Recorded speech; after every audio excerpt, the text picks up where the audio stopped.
We dance between the law and midnight rapture. I wanted to do a pretty simple video, so it was just going to be a character flying around a bunch of collages, essentially.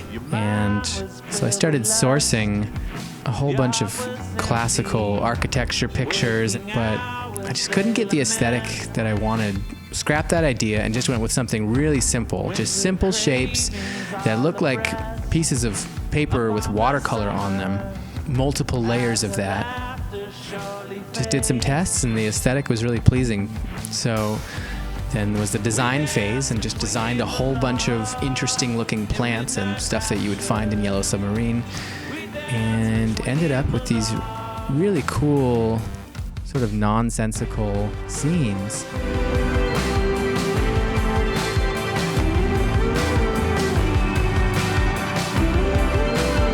I thought the simplest way a character could be in this world is just to float around about it. That way I don't have to worry about walk cycles or anything like that.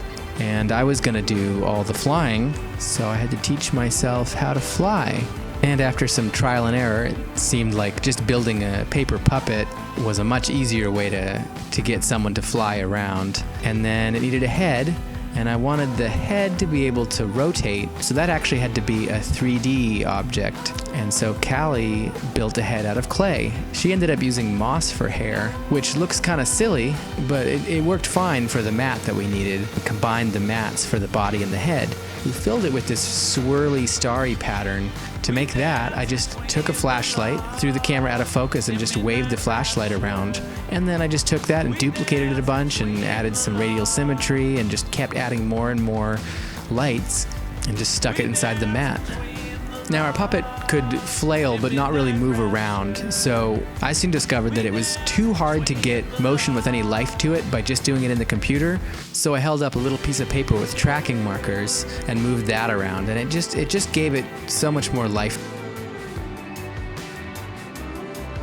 There's a cool scene where the character gets swallowed up into this strange void, and that was done just with food coloring. And then he goes into this hallway with the mouths singing the oohs and ahs of the song, and Callie was the mouth model, the lip model, and I just traced her lips.